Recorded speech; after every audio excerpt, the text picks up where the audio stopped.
देश ही नहीं बल्कि पूरी दुनिया वर्तमान में इस सदी की सबसे बड़ी महामारी कोरोना से जूझ रही है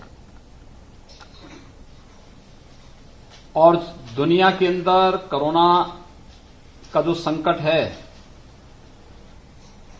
इसके प्रति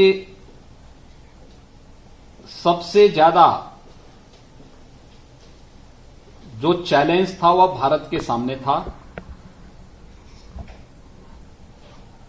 लेकिन समय से लिए गए दूरदर्शितापूर्ण और स्पष्ट फैसले के कारण आज भारत अपने आप को एक सुरक्षित स्थिति में पाता है। ये देश के एक सक्षम और सुदृढ़ नेतृत्व के कारण संभव हो पाया है। उत्तर प्रदेश के अंदर अगर हमें कुछ सफलता प्राप्त हुई है तो मैं इसके लिए सचमुच इसका श्रेय प्रधानमंत्री मोदी जी को देता हूं, जिनका मार्गदर्शन और जिनकी प्रेरणा हमें हर तीसरे चौथे दिन किसी न किसी रूप में प्राप्त होती है और हम सबका एक वह बहुत बड़ा संबल बनता है। उत्तर प्रदेश की जब मैं बात करता हूं तो स्वाभाविक रूप से देश के अंदर सबसे बड़ी आबादी का राज्य और 23 से 24 करोड़ की आबादी हमारे राज्य में निवास करती है। मिक्स पॉपुलेशन यहां पर है।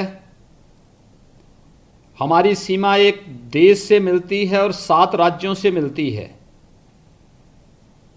उत्तर में नेपाल उत्तर प्रदेश की सीमा को टच करता है और एक बड़ी सीमा है जो खुली सीमा है। बिहार, झारखंड, छत्तीसगढ़, मध्य प्रदेश, राजस्थान, हरियाणा और दिल्ली, इन राज्यों के साथ हमारी सीमा जुड़ती है। स्थिति उत्तर प्रदेश के लिए कोरोना की दृष्टि से और भी संवेदनशील था और आज भी हम उसको एक चैलेंज के रूप में लेते हैं और हम उसी के अनुसार अपनी कार्रवाई को आगे भी बढ़ा रहे हैं। लेकिन जब योग्य और सक्षम मार्गदर्शक हों और कार्य करने की एक दृढ़ इच्छा शक्ति हो तो कठिन से कठिन चुनौती भी हमारे लिए कुछ नए अवसर लेकर के आती है और ये हमने कोरोना के समय देखा है। देखिए, जिन बातों को प्रधानमंत्री मोदी जी ने मार्च के प्रथम सप्ताह में जो बातें कही थीं, आज वो चीजें उसी रूप में आगे बढ़ती हुई दिखाई दे रही हैं। मास गैदरिंग न हो, इसके बारे में होली मिलन के कार्यक्रमों को स्थगित करने से जो सिलसिला प्रारंभ हुआ वह आज भी आप देख सकते हैं कि जहां जहां लोगों ने इसका पालन किया वहां पर उसके उसी रूप में परिणाम भी सामने आए और हम लोगों ने भी अपनी कार्रवाई को वहीं से प्रारंभ किया था कि होली मिलन के कार्यक्रमों को पहले हम लोगों ने स्थगित किए। होली मिलन के कार्यक्रमों के बाद मैंने पहली बैठक कोरोना के तब तक हमारे राज्य में 2 मामले आ चुके थे तो मैंने 12 मार्च को पहली बैठक ली थी। 12 मार्च की एक बैठक में एक सामान्य निर्णय लेकर के कि हमें इसके बारे में कुछ करना है और 13-14 के बाद से हमने बेसिक शिक्षा, माध्यमिक शिक्षा और उच्च शिक्षा के अपने शैक्षणिक संस्थानों को पहले चरण में बंद किया। फिर 15 को मैंने टेक्निकल एजुकेशन को बंद करने का निर्णय लिया। इसके बाद फिर हम लोगों ने जो बड़े बड़े मॉल थे, पिक्चर हॉल थे, मल्टीप्लेक्स थे, इन सब को बंद करने का निर्णय लिया। इसी दौरान उत्तर प्रदेश में एक अंतर्राष्ट्रीय क्रिकेट मैच भी प्रारंभ होने वाला था, तो हम लोगों ने भी उनसे इस बारे में कहा कि मैच आप करें लेकिन कोई दर्शक इसमें नहीं रहेगा। वे लोग सहमत हुए, लेकिन बाद में क्रिकेट कंट्रोल बोर्ड ने इस मैच को भी स्थगित कर दिया था। ये कार्रवाई हमारी आगे बढ़ी। फिर 22 मार्च को जनता कर्फ्यू का कार्यक्रम, जनता कर्फ्यू के साथ ही हम लोगों ने 23 मार्च से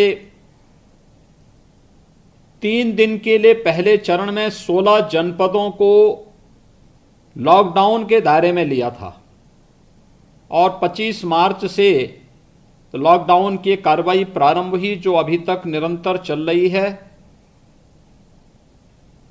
उत्तर प्रदेश के सामने चैलेंज आए थे और प्रारंभ में ही चैलेंज, पहले जैसे लॉकडाउन प्रारंभ हुआ तो दिल्ली से काफी बड़ी मात्रा में प्रवासी कामगार और श्रमिक अचानक वहां से पलायन कर गए उत्तर प्रदेश की तरफ। उत्तर प्रदेश की भौगोलिक स्थिति ऐसी है कि अगर पूरब की तरफ देश की जाना हो तो उत्तर प्रदेश रास्ता बनता है, तो स्वाभाविक रूप से उत्तर प्रदेश, बिहार, झारखंड, इन सभी राज्यों को जाने वाले, वेस्ट बंगाल को जाने वाले जितने भी कामगार और श्रमिक थे, वे सभी लोग उत्तर प्रदेश के रास्ता उन्होंने देखना प्रारंभ किया। तो सबसे पहला चैलेंज हमारे सामने यहां पे खड़ा हुआ। अचानक एक दिन लाखों की संख्या में कामगार और श्रमिक सड़क पे आ गया, पैदल ही चलने लग गया। कुछ जगह ऐसे भी हुआ कि उन्हें ला करके पहले वहां पर अनाउंस किया गया, फिर वाहनों से ला करके उत्तर प्रदेश के बॉर्डर पे छोड़ा गया। लेकिन एक चैलेंज था और मैंने भारत सरकार से इस संबंध में बातचीत की। इसके बाद मैंने अपने प्रदेश से लगभग 16,000 बसेज लगाई बॉर्डर पे और इन सब को 24 घंटे के अंदर इन्हें इनके गृह जनपद तक पहुंचाने और उनकी स्क्रीनिंग की व्यवस्था वहां पर हम लोगों ने प्रारंभ कराई। इसके बाद हमारे सामने चैलेंज आया। मैं उस समय प्रदेश के दौरे पे देख रहा था। प्रदेश के अंदर हम लोगों ने इस दौरान अपनी कार्रवाई लॉकडाउन के साथ ही प्रारंभ कर दी थी, क्योंकि हम जानते थे कि यह एक डिजास्टर बनने जा रहा है, एक बड़ी आपदा बनने जा रही है। इसलिए हम लोगों ने मंत्रियों के भी अलग अलग समूह बना दिए थे और मंत्रियों के समूहों के माध्यम से अलग अलग जिम्मेदारी अलग अलग समूहों को देने के साथ ही हमने जिम्मेदारी दी कि वे मंत्री समूह नीतियों का निर्धारण करें और उसको इंप्लीमेंट करने के लिए वरिष्ठ प्रशासनिक अधिकारियों की अध्यक्षता में भी कमेटी बनाई गई।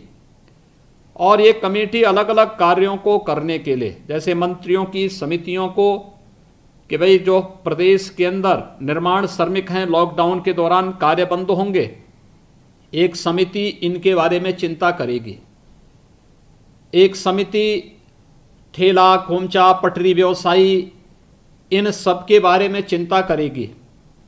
एक कमेटी ग्रामीण क्षेत्र में या शहरी क्षेत्र में दैनिक जीवन से जुड़े हुए उन सभी जो कारीगर हैं, राजमिस्त्री है, कारपेंटर है, सैलून का नाई जो चलाने वाला नाई है, टेलर है, इस कारीगरी से जुड़े हुए उन सभी के बारे में चिंता करेगी। अलग अलग कमेटी अलग अलग कार्यों के लिए निर्धारित करते हुए मंत्रियों का समूह उसके लिए कार्य करने के लिए, और साथ साथ हम लोगों ने टीम 11 का गठन प्रशासनिक वरिष्ठ प्रशासनिक अधिकारियों की अध्यक्षता में प्रदेश के अंदर हम लोगों ने गठित किया। प्रदेश के अंदर गठित पहली कमेटी जो चीफ सेक्रेटरी की अध्यक्षता की कमेटी थी, वह देश के अंदर अलग अलग राज्यों के साथ संवाद स्थापित करने के लिए या भारत सरकार के साथ संवाद स्थापित करना हो, चीफ सेक्रेटरी इसके बारे में संवाद स्थापित करेंगे, उनके साथ एक कमेटी बना दी गई। दूसरी कमेटी जो औद्योगिक संस्थानों को, औद्योगिक इकाइयों के बारे में थी कि वह लॉकडाउन कितने दिन चलता है कोई पता नहीं, यह हम पहले समय से ही जान रहे थे कि क्योंकि लंबा चल सकता है। तो हमने औद्योगिक और अवस्थापना विकास के आयुक्त की अध्यक्षता में एक कमेटी गठित की कि औद्योगिक श्रमिकों की समस्याओं का समाधान और उनको लॉकडाउन के दौरान भी मानदेय मिले, वेतन मिले, भोजन आदि की व्यवस्था उनकी हो, ये सारी सुविधाएं उनको मिलती रहे, इसकी चिंता इस कमेटी को करनी है। एक कमेटी जो कृषि उत्पादन आयुक्त होते हैं, प्रशासनिक व्यवस्था में ये काफ़ी महत्वपूर्ण पद होता है और यह नेक्स्ट टू चीफ सेक्रेटरी होता है। उनकी अध्यक्षता में कमेटी बनाई गई कि लॉकडाउन के दौरान डोर स्टेप डिलीवरी का काम सफलतापूर्वक हो सके, आवश्यक वस्तुओं की, खाद्यान्न की, भोजन पैकेट की, ये सारा कार्य यह कमेटी कर सके। इसके लिए इनकी अध्यक्षता में एक कमेटी, एक पूरी टीम जनपद स्तर पर, ब्लॉक स्तर पर, वार्ड स्तर पर, गांव स्तर पर, हर एक जगह इसको गठित करके इस कार्य को आगे बढ़ाया गया। चौथी कमेटी हमारे एडिशनल चीफ सेक्रेटरी होम की अध्यक्षता की थी, जो लॉकडाउन की सफलता को सुनिश्चित करेगी कि लॉकडाउन का कहीं उल्लंघन न होने पाए, इस कार्य को उनको इस पर मॉनिटर करना है। साथ साथ अगर कहीं से कोई पलायन होता है तो इसकी भी चिंता करना, उन्हें सुरक्षित और सम्मानजनक ढंग से उनके घरों तक पहुंचाना है। पांचवी कमेटी प्रदेश के अंदर हमने अपने एसीएस रेवेन्यू की अध्यक्षता में गठित की। इसका काम था क्वारंटाइन सेंटर, प्रदेश में कहीं पलायन होता है या कहीं बाहर से लोग आते हैं तो उनके लिए जगह जगह क्वारंटाइन सेंटर बनेंगे, और साथ साथ कम्युनिटी किचन की व्यवस्था, जिससे कहीं भी कोई भूखा न रहे, इसके बारे में व्यवस्था सुनिश्चित करने की तैयारी। छठी कमेटी हमने प्रिंसिपल सेक्रेटरी ग्राम्य विकास और पंचायती राज की अध्यक्षता में गठित की।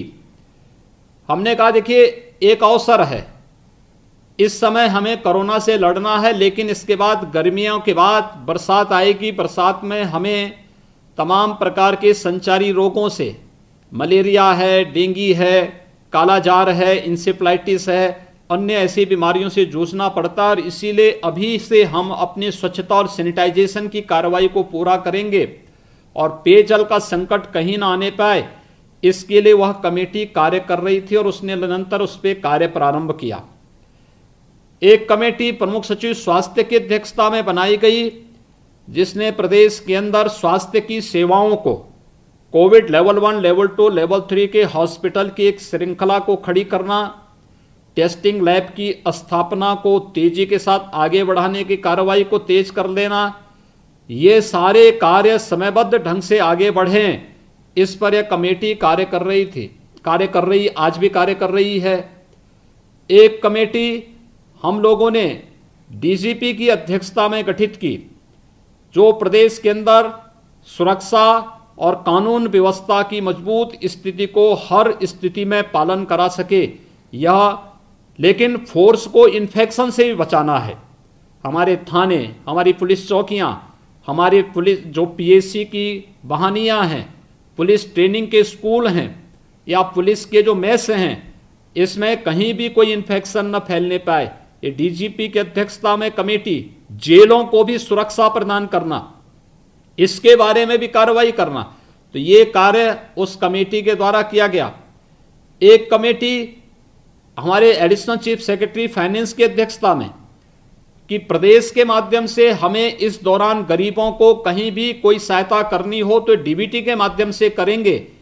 इसके लिए हर गांव में बैंकिंग कॉरेस्पॉन्डेंट हो सके, बैंकों में भीड़ न हो, बैंकिंग कॉरेस्पॉन्डेंट की व्यवस्था, स्टेट लेवल बैंकर्स कमेटी के साथ संवाद, और प्रदेश के अंदर भी राजस्व की कमी न होने पाए, हम अपने राज्य कर्मचारियों को और रिटायर्ड कर्मचारियों को समय पे वेतन और पेंशन का भुगतान कर सकें, इसकी चिंता ये कमेटी करेगी। राजस्व की कमी कहीं ना होने पाए, इसकी चिंता ये कमेटी करेगी। एक कमेटी प्रमुख सचिव एग्रीकल्चर की अध्यक्षता में बनाई गई, जिसमें यह व्यवस्था सुनिश्चित करना कि किसानों को इस दौरान कोई समस्या न होने पाए। खासतौर पर पूरे लॉकडाउन के दौरान आज भी हमने अपने प्रदेश की 119 चीनी मिलों को चलाया, 12,000 से अधिक ईंट के भट्टों का संचालन किया, 2,500 से अधिक कोल्ड स्टोरेज चलवाए।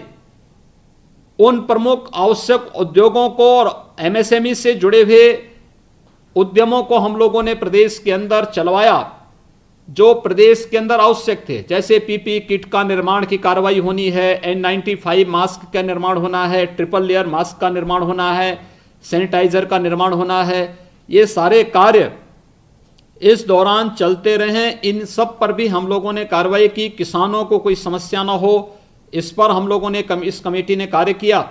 लेकिन हर जरूरतमंद को खाद्यान्न भी उपलब्ध हो, यह भी सुनिश्चित करना।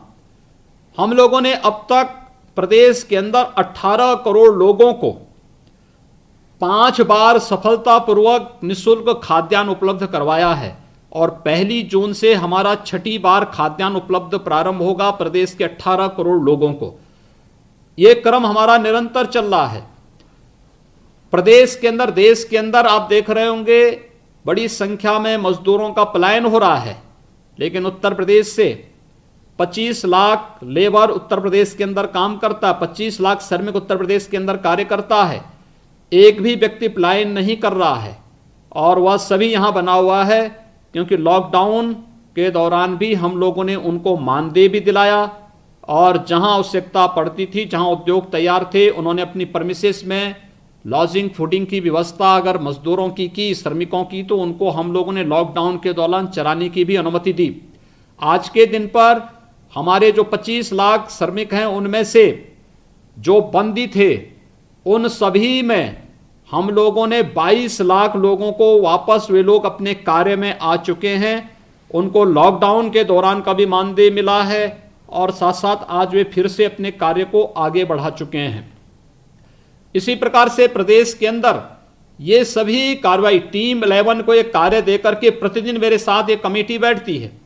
आप आश्चर्य करेंगे कि जिस समय कोरोना का पहला पेशेंट यूपी में आया था, तो हमारे पास लैब नहीं थी, कोविड हॉस्पिटल नहीं थे, पीपी किट नहीं थी, N95 मास्क नहीं थे, और जैसे ही ये चला कि सैनिटाइजर की आवश्यकता पड़ेगी, तो सैनिटाइजर जो छोटे से पैक पे था 80 रुपये का था, उसकी कीमत 500-600 रुपये आगे बढ़ गई।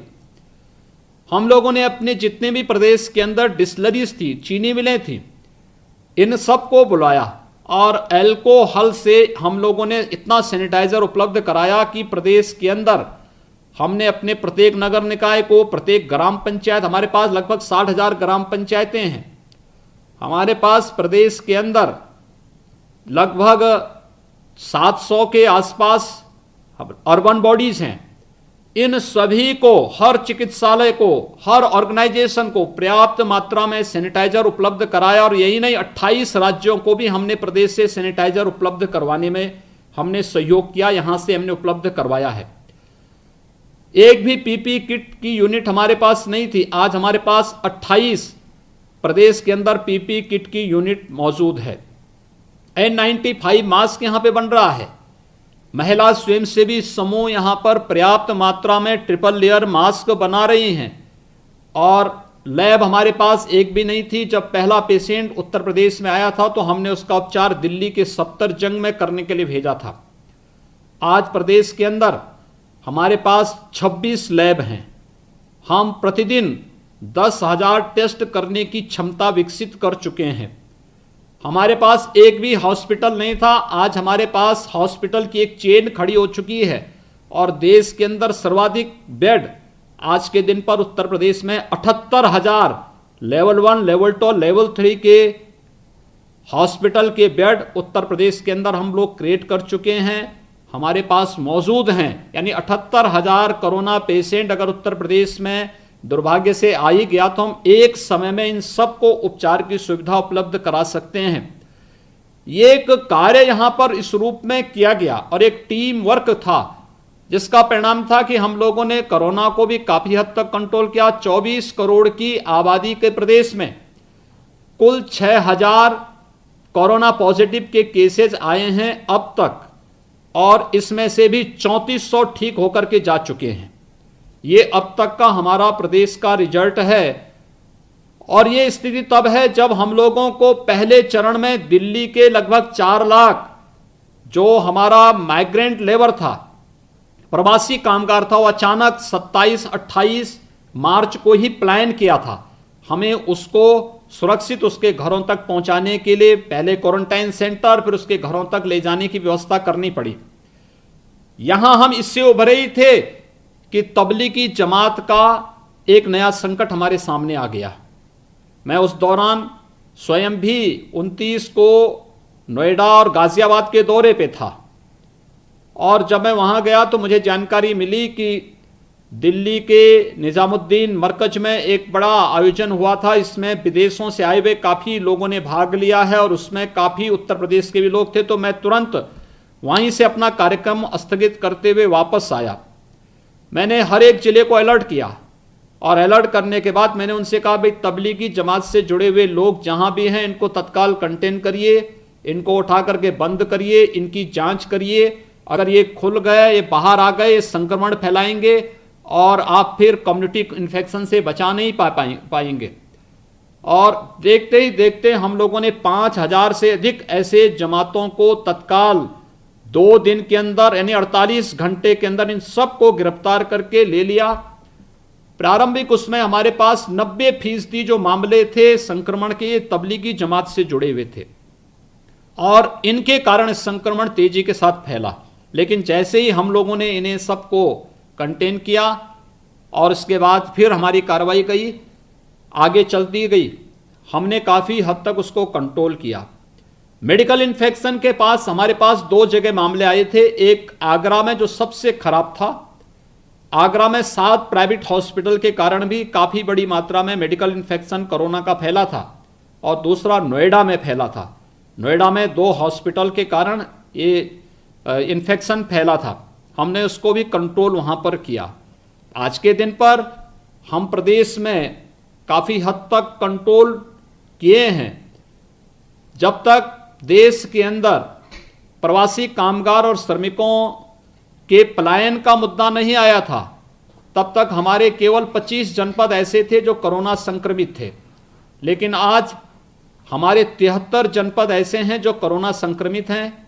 इस दौरान उत्तर प्रदेश में हमारे पास 22 लाख से अधिक प्रदेश के अंदर प्रवासी कामगार और श्रमिक आया है।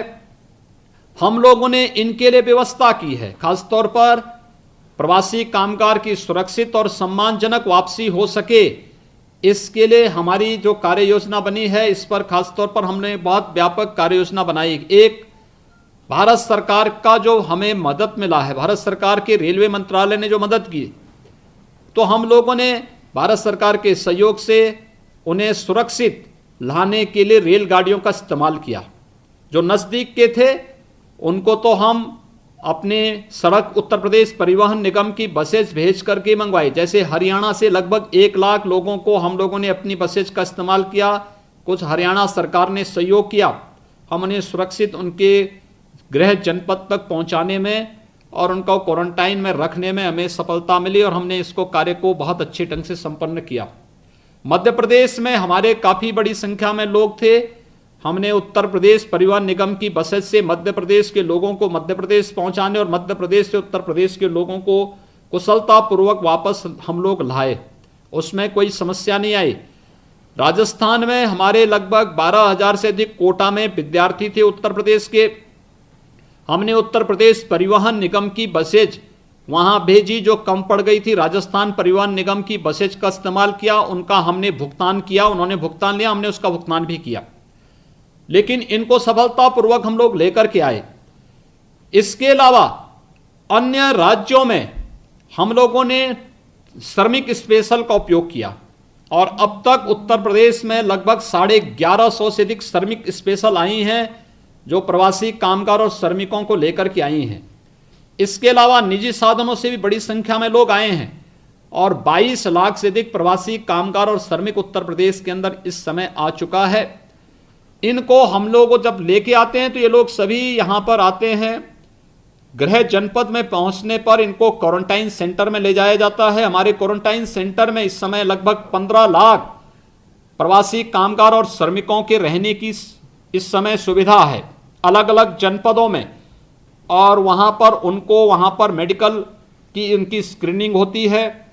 जो लोग स्वस्थ होते हैं, जिनमें कोई लक्षण नहीं होता है, उन्हें हम राशन का एक किट देते हैं जिनमें 15 दिन का पूरे परिवार के लिए भोजन की व्यवस्था होती है, और उन्हें अपने सरकारी साधन से उनके घरों में पहुंचा करके और सुरक्षित रूप से उनकी निगरानी करने के लिए हर ग्राम पंचायत में, हर वार्ड स्तर पर हम लोगों ने निगरानी समितियां बनाई हैं। जिनमें थोड़ी भी लक्षण होता है तो हम उन्हें क्वारंटाइन सेंटर में रख करके उनकी टेस्टिंग कराते हैं। क्योंकि संख्या ज्यादा होती है तो हमने पूल टेस्टिंग प्रारंभ की। देश के अंदर पूल टेस्टिंग करने वाला उत्तर प्रदेश पहला राज्य है और हमने पूल टेस्टिंग के माध्यम से कंफर्म करते हैं कि इनमें कोरोना है या नहीं है। अगर कोरोना पॉजिटिव आ गया तो उन्हें हम तत्काल अपने हॉस्पिटल में लेके जाते हैं और कोविड हॉस्पिटल में हम उनकी उपचार की सुविधा यहाँ पे प्रदान करते हैं। उनकी सारी सुविधा शासन स्तर पर होती है, उनके खाने की, उनके रहने की, उनके उपचार की। जो मेडिकल टीम काम कर रही है उनके लिए भी हम लोगों ने क्वारंटाइन की फैसिलिटी अलग से बनाई है। एक्टिव और पैसिव दोनों प्रकार की सुविधाएं उनके लिए अलग से बनाई गई है। ये व्यवस्थाएं हमने की हैं। उत्तर प्रदेश में 75 हमारे जनपद हैं और सभी 75 जनपदों में कोविड के लेवल 1, लेवल 2, लेवल 3 के हॉस्पिटल भी हैं। हर जनपद में वेंटिलेटर की सुविधा किसी भी पेशेंट को उपलब्ध कराने की व्यवस्था हमारे पास है और आज के दिन पर यह निरंतर आगे चल रहा है। अभी हमारे सामने चैलेंज है 1 सप्ताह का और हमारा ये मानना है कि 1 सप्ताह के अंदर हम प्रवासी कामगार और जितने भी हमारे श्रमिक होंगे जो अन्य राज्यों में रहते हैं, जो आना चाहते हैं, उन सबको सुरक्षित वापस लेके आ जाएंगे। जब उन्हें एक बार हम लेके आ जाएंगे और सफलतापूर्वक होम क्वारंटाइन में या फिर उन्हें कोविड हॉस्पिटल तक पहुंचवा देंगे, उसके बाद की हमारी फिर आगे की चरण की कार्रवाई प्रारंभ होगी। क्योंकि वह उसके बाद की हमारी बड़ी कार्रवाई उसके बाद की होगी कि हर हाल में अब इस इन्फेक्शन को फैलने से बचाना। क्योंकि मुंबई से आने वाला जो भी कामगार है उसमें से 75% लोग ऐसे हैं जिनमें संक्रमण है। दिल्ली से आने वाला कामगार 50% ऐसा है जिसमें संक्रमण है। अन्य राज्यों से आने वाला जो कामगार है 25 से 30% ऐसे मामले आ रहे हैं जिनमें व्यापक संक्रमण है। तो हमारे लिए एक चैलेंज इस समय बना हुआ है, लेकिन मजबूती के साथ पूरी टीमें काम कर रही हैं। 75,000 से अधिक हमारी मेडिकल टीमें काम कर रही हैं इस समय प्रदेश में, जो केवल स्क्रीनिंग का काम कर रही हैं। और ये मेडिकल स्क्रीनिंग, टेस्टिंग और फिर उसके साथ साथ ट्रीटमेंट की जो कार्रवाई चल रही है प्रदेश के अंदर अलग अलग स्थानों पर हॉस्पिटल में, अलग अलग प्रकार के हॉस्पिटल्स में, आज उसका परिणाम है कि हम लोगों ने काफ़ी हद तक इसको कंट्रोल किया और आगे भी हम इसको करेंगे। और मुझे प्रसन्नता होगी कि मैं कोरोना के संकट से जो चैलेंज देश के सामने है, स्वाभाविक रूप से मीडिया के सामने भी है, लेकिन इस मीडिया इस चैलेंज के समय में भी जिस मजबूती के साथ काम कर रहा है, आज मैं ऑर्गेनाइजर और पांचजन्य से जुड़े हुए अपने दोनों जो हमारे संपादक गण हैं इनका अभिनंदन करूंगा। और आप मीडिया से जुड़े हुए हमारे जितने भी महत्वपूर्ण स्तंभ हैं, आप सबका मैं हृदय से अभिनंदन करता हूं कि आज आपने इस संवाद के कार्यक्रम में मुझे अवसर दिया है। मैं आप सबका हृदय से अभिनंदन करता हूं।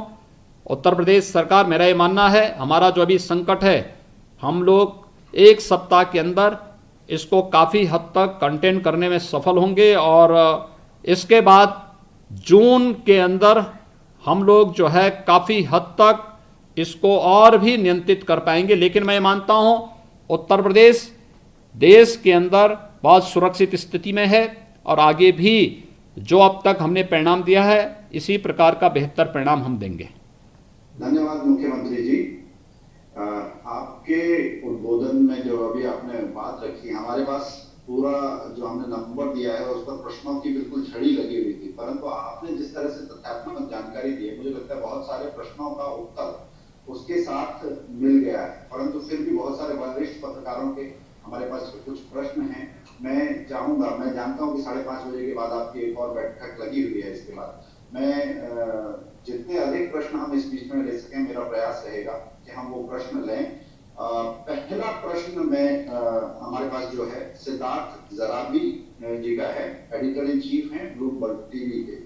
सिद्धार्थ जी पूछ रहे हैं कि उत्तर प्रदेश सरकार ऐसे कौन से नए कदम उठा रही है जिससे कि चीन से शिफ्ट होने वाली कंपनियां, क्योंकि चीन के लिए पूरी दुनिया में एक आक्रोश का, भय का, आशंका का माहौल है, तो उत्तर प्रदेश सरकार ऐसे कौन से कदम उठा रही है कि जो चीन से शिफ्ट होने का मन बना रही है वो कंपनियां, उनके लिए उत्तर प्रदेश एक आकर्षक स्थान बन सके, उन्हें उत्तर प्रदेश में निवेश के लिए आकर्षित किया जा सके। देखिए, मैं धन्यवाद दूंगा सिद्धार्थ जी को कि उन्होंने जो आज की जो सबसे लोगों का कोरोना संकट के बाद रोजगार से संबंधित जो एक आशंका है, सबसे पहले प्रश्न वहीं से प्रारंभ किया है।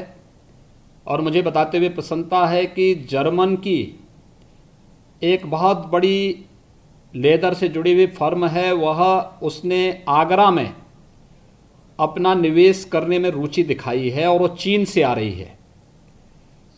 वह हर वर्ष 30 लाख से अधिक जूते बनाने का काम आगरा में करेगी और ये कार्यवाही आगे बढ़ चुकी है। हम लोग इस चीज़ को, अपनी पूरी कार्रवाई को आगे बढ़ा रहे हैं।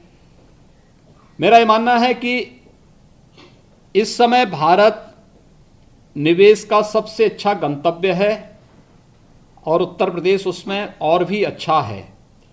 एक, उत्तर प्रदेश के अंदर कनेक्टिविटी, बहुत अच्छी कनेक्टिविटी है। हमारे पास एक्सप्रेस वे का सबसे अच्छा तंत्र हमारे पास मौजूद है। एयर कनेक्टिविटी यूपी के अंदर है और दुनिया का सबसे बड़ा मार्केट भी हमारे पास है। हमारी अपनी पॉलिसीज हैं, सेक्टोरियल पॉलिसीज के माध्यम से हम लोगों ने उस प्रकार की व्यवस्थाएं दी हैं और चीन से सस्ता लेबर भी हमारे पास मौजूद है। सक्षम और स्किल जो मैन पावर है वो हमारे पास मौजूद है। ये सभी संभावनाओं को ध्यान में रख करके और सुरक्षा का जो वातावरण है, स्टेबिलिटी जो यहाँ पर है, उसके कारण ये मैं मानता हूँ कि जो व्यापक संभावनाएं बन रही हैं वह उत्तर प्रदेश उस अधिक से अधिक निवेश को यहाँ पर आकर्षित करने में सफल होगा। हम लोग उस प्रक्रिया को काफ़ी आगे बढ़ा चुके हैं और ये शुरू हो चुका। जो मैंने जर्मन की एक कंपनी जो चीन से अपने निवेश को ला करके उत्तर प्रदेश में करने जा रही है, उससे मैंने शुरुआत की है, लेकिन ये मान के चलिए कि इसमें बहुत सारी चीज़ें इसमें आ रही हैं और वो चीज़ें बहुत जल्दी मुझे लगता है सभी लोगों को ज़मीन पर दिखाई भी देगी। धन्यवाद। मुख्यमंत्री जी, मेरा दूसरा प्रश्न जो है वो 2 आयाम उसके साथ जुड़े हुए हैं। राहुल महाजन जी का प्रश्न है, राज्यसभा टीवी के प्रधान संपादक हैं। उनका कहना है कि देश के प्रमुख औद्योगिक राज्यों से जो माइग्रेंट वर्कर्स जो हैं उत्तर प्रदेश की तरफ आ रहे हैं, तो ऐसे में 2 चुनौतियां आने वाली हैं। एक तो जिन राज्यों से लेबर इस तरह से निकलेगी वहां पर औद्योगिक गतिविधियां हैं वो प्रभावित होंगी, और जिन राज्यों की ओर पलायन बढ़ेगा वहां कोविड-19 के केसेस बढ़ेंगे। इस चुनौती को आप कैसे? देखिए, मैं आभारी हूं अपने राहुल जी का। उन्होंने जो दोनों आशंकाएं व्यक्त की हैं बहुत उचित हैं, लेकिन हम उसके प्रति पहले से सतर्क भी हैं। आप देख रहे होंगे हम लोगों ने इसलिए 75,000 से अधिक अपनी मेडिकल टीमें गठित करके स्क्रीनिंग को और तेज किया है। हम इस बात को जानते हैं कि जो माइग्रेंट लेबर आएगा संक्रमण भी आएगा, लेकिन स्क्रीनिंग और उसके साथ साथ देखिए वह कार्यकर्ता पसीना बहाता है तो स्वाभाविक रूप से वह इस संक्रमण से जूझने की ताकत उसके पास है। सामान्य व्यक्ति, आप परिणाम देखेंगे कि सामान्य व्यक्ति में अगर संक्रमण होता है तो उसको ठीक होने में 14 से 20 दिन लग रहे हैं, और माइग्रेंट लेबर में संक्रमण के बाद 6-7वें दिन ही वह कोरोना नेगेटिव में आ जा रहा है। तो एक बहुत बड़ी ताकत है ये हमारी। इसलिए संक्रमण के साथ साथ यह हमारी एक बहुत बड़ी ताकत हमें प्राप्त हो रही है और इस बड़ी ताकत का इस्तेमाल हम लोग प्रदेश के अंदर कर रहे हैं। जो माइग्रेंट लेबर आ रही है इसकी स्क्रीनिंग के साथ ही हम इसकी स्किलिंग भी करने जा रहे हैं, और स्किल मैपिंग की जो कार्रवाई हमारी चल रही है, स्किल मैपिंग के माध्यम से आप आश्चर्य करेंगे कितना अच्छा मैन पावर हमारे पास है। इसमें प्लम्बर हैं, इसमें कारपेंटर हैं, इसमें राजमिस्त्री हैं, इसमें टेलर मास्टर हैं, इसमें ड्राइवर हैं, इसमें कंप्यूटर ऑपरेटर हैं, इसमें अलग अलग फील्ड से जुड़े हुए बहुत बड़ी मात्रा में लोग हैं। और इनके लिए आज हमारी सरकार में आपको बताते मुझे प्रसन्नता है। और मैं सही बता रहा हूं कि मैं किसी मीडिया ग्रुप में पहली बार बोल रहा हूं, मैंने आज ही अपने अधिकारियों को आदेश दिया है, उत्तर प्रदेश के अंदर अपने जितने भी ये मैन पावर हमारी है, इन सब की स्किल मैपिंग के साथ साथ इसके लिए एक कमीशन का गठन करके और व्यापक पैमाने पर रोजगार उन्हें उत्तर प्रदेश के अंदर ही उपलब्ध कराने की कार्रवाई। अब अगले अगर किसी राज्य को मैन पावर चाहिए तो इस मैन पावर को सोशल सिक्योरिटी की गारंटी स्टेट गवर्नमेंट देगी, इसका बीमा कराएगी, इसको हर प्रकार से हम सुरक्षा देंगे। लेकिन साथ साथ राज्य सरकार बिना हमारी परमिशन के हमारे लोगों को लेकर के नहीं जाएगी, क्योंकि कुछ राज्यों में जिस प्रकार की दुर्गति हुई है, जिस प्रकार का व्यवहार हुआ है, उसको देते हुए हम इनकी सोशल सिक्योरिटी की गारंटी अपने हाथों में लेने जा रहे हैं। और इसके लिए मैंने आज एक कमीशन बनाने की व्यवस्था की है, जिसके लिए हम लोग बहुत शीघ्र एक एक अपने कामगार का, चाहे वो यहां का हो चाहे वह बाहर से आया हो, प्रत्येक की स्किल मैपिंग करेंगे, उसकी सुरक्षा, उसकी बीमा की व्यवस्था करेंगे, उसको हर प्रकार की सुविधाएं देंगे। उत्तर प्रदेश के अलावा देश और दुनिया में जहां कहीं भी जाएगा, राज्य सरकार उसके साथ हमेशा खड़ी रहेगी। आपके इस उत्तर के साथ ही एक प्रश्न यूएनआई के सचिन भौरिया जी का था रोड मैप के बारे में, जिसका उत्तर मिल गया, और उत्तर के साथ ही सभी पोर्टल्स को एक एक्सक्लूसिव खबर भी मिल गई है इस कमीशन के बारे में। तो मुझे लगता है मीडिया के लिए एक ताजा बड़ी खबर है। अगला एक जो प्रश्न है हमारे पास प्रमोद जोशी जी का है। प्रमोद जोशी जी वरिष्ठ पत्रकार हैं, पूर्व स्थानीय संपादक दैनिक हिंदुस्तान दिल्ली संस्करण के हैं। और प्रमोद जी का प्रश्न है कि राज्य में आर्थिक गतिविधियों को सामान्य करने और गति देने की क्या योजना है, और रक्षा कॉरिडोर का काम खास तौर से वो इस आपदा से बाधित हुआ है, प्रभावित हुआ है, या उसे अधिक तेजी से करने की कोई योजना है? क्योंकि फरवरी में उसको पहले शुरू किया था और उस पर फोकस था, अब क्या आगे योजना है? मैं आपको प्रमोद जी को भी मैं इस बात के लिए आश्वस्त कर रहा हूं कि लॉकडाउन के प्रथम चरण में हमने अपनी सभी गतिविधियों को स्थगित किया था, सिवाय चीनी मिलों को संचालन के, क्योंकि किसानों से सीधे जुड़ा हुआ था। उस दौरान 119 चीनी मिलें हमने चलाई थी। लेकिन लॉकडाउन के सेकंड चरण में, सेकंड फेज में, हम लोगों ने अपनी आर्थिक गतिविधियों को भी प्रारंभ कर दिया था। हमारे यहाँ इस समय हमारी 2 एक्सप्रेस वेज पे काम बहुत तेजी के साथ चल रहा है। पूर्वांचल एक्सप्रेस वे पे हम 45% काम कर चुके हैं, और मेरा प्रयास है कि हम लोग इस महीने के अंत तक उसका 50% काम पूरा कर लेंगे। बुंदेलखंड एक्सप्रेसवे जो बैकबोन बनेगी हमारी डिफेंस, जो हमारा डिफेंस कॉरिडोर का, उस पर हमारा कार्य फिर से प्रारंभ हो चुका है, और डिफेंस कॉरिडोर की हमारी गतिविधियां फिर से प्रारंभ हो चुकी हैं। जो फरवरी में हम लोगों ने यहाँ पर डिफेंस एक्सपो किया था, डिफेंस एक्सपो के बाद जो चीज़ें सामने आई थी, जितने निवेश की बातें आई थी, उसमें बाहर से बहुत बड़ा निवेश यहाँ पे आ रहा था। उन लोगों ने फिर से अपनी रुचि दिखाने के साथ साथ अब वे अपना पूरा पैसा जमा करके अपनी कार्रवाई को आगे बढ़ाना चाहते हैं, और हमारी कार्रवाई भी युद्ध स्तर पर आगे बढ़ रही है। हमने गंगा एक्सप्रेसवे पर भी अपना कार्य प्रारंभ, देश का सबसे बड़ा एक्सप्रेसवे बनने जा रहा है।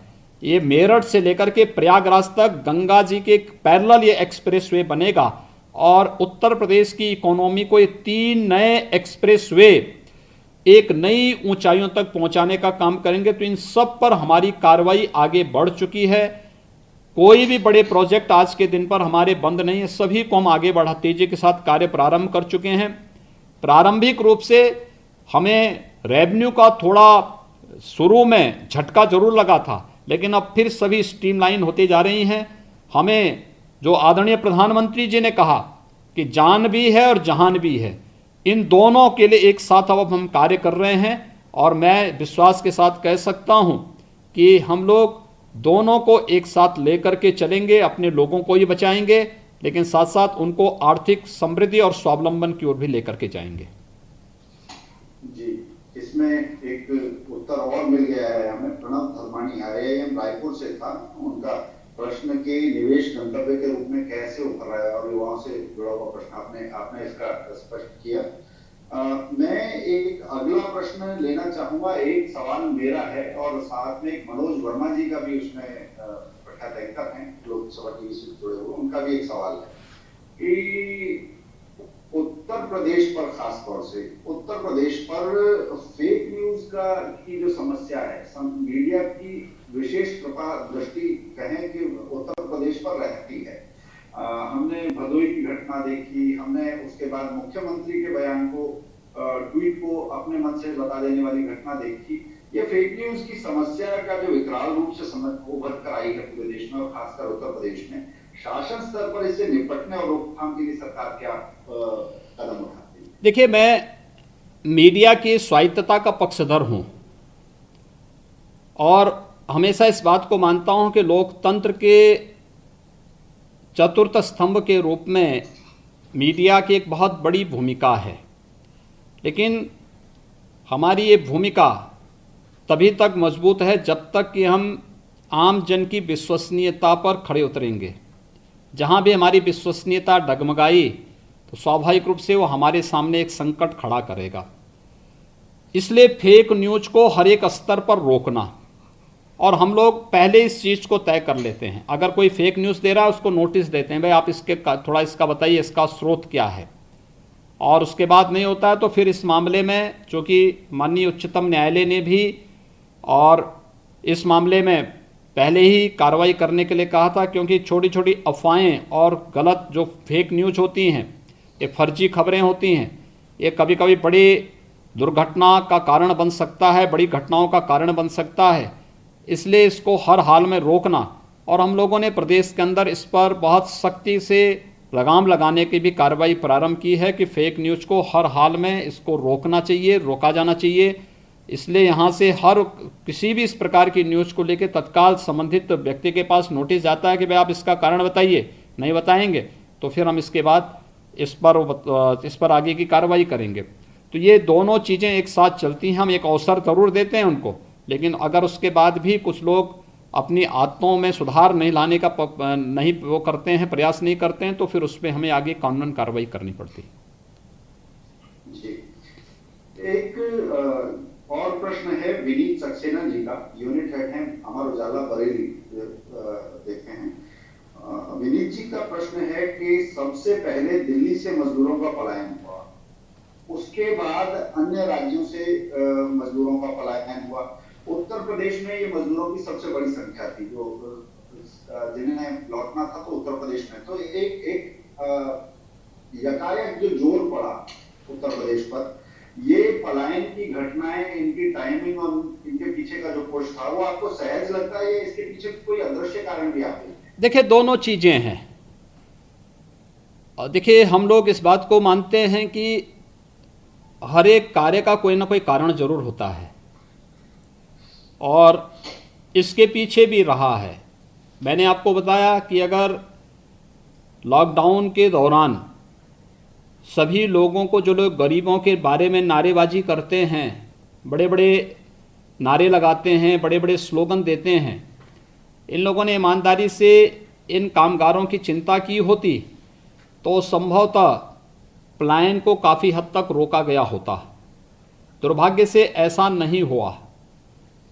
मानदेय नहीं मिला, किसी प्रकार की कोई सुविधा नहीं प्राप्त हुई, बहुत सारी जगह बिजली और पानी के कनेक्शन काटे गए, उनको पलायन करना पड़ा। लेकिन चूंकि वह प्रवासी कामगार हमारा अपना आदमी था, हमारी ताकत है, तो हम लोगों ने बड़ी सहृदयता के साथ उसे गले लगाया, उसको उसके घर तक पहुंचाया है। एक भी प्रवासी कामगार और श्रमिक 22 लाख से ऊपर यूपी में आ चुका है। कोई व्यक्ति उत्तर प्रदेश के अंदर उपेक्षा की बात नहीं कर सकता है, और आज उसको ये एहसास हुआ है कि प्रदेश और केंद्र की सरकारों के कारण वह सुरक्षित अपने घरों में पहुंचा है। हर एक को राशन मिल रहा है, हर एक को भरण पोषण भत्ता मिल रहा है, हर एक की स्किल मैपिंग हो रही है, और हर एक को रोजगार और नौकरी देने की तैयारी भी हम लोग राज्य स्तर पर अपना प्रारंभ कर चुके हैं। और मैं इस बात को मानता हूं कि ये हमारे लिए एक अवसर है। जो भी इसके लिए कारक होंगे वह उसका अपना भोगेंगे, लेकिन हमारे लिए एक अवसर है जब हम अपनी मैन पावर का उपयोग राज्य की समृद्धि में कर पाएंगे, और उस समृद्धि की दिशा से हम लोगों ने इस चैलेंज को एक अवसर के रूप में ही बदला है। हमें तात्कालिक रूप से थोड़ी समस्या उस समय आई थी, आज भी आई है, लेकिन हम लोग ये मानते हैं कि वह यूपी का निवासी है, उत्तर प्रदेश का कामगार है, तो हमें उत्तर प्रदेश के अंदर उसके लिए व्यवस्थाएं देनी, हम उसको ये व्यवस्थाएं दे रहे हैं और उसकी ऊर्जा का उपयोग उत्तर प्रदेश की समृद्धि में लेंगे। जी, अगला दो प्रश्न हैं। अतुल तारे जी स्वदेश ग्वालियर के संपादक हैं। अतुल जी का प्रश्न पहला ये है कि आपने दंगाइयों के खिलाफ जो कार्रवाई की वो वास्तव में एक उदाहरण है। आज शासन के स्तर पर इस कार्रवाई को लेकर आपका क्या फीडबैक है, ये पहला प्रश्न है। उसके साथ ही वो पूछ रहे हैं कि शासन शासकीय कर्मचारियों से विरोध का जोखिम नहीं लेता। आपने कोरोना संकट में उनके भत्ते समाप्त कर दिए, क्या सरकार को या भविष्य में चुनाव में पार्टी को इससे नुकसान नहीं होगा? देखिए, दोनों चीजें अलग हैं। एक तो प्रदेश के अंदर जो भी उपद्रवी तत्व हैं, देखिए अगर हम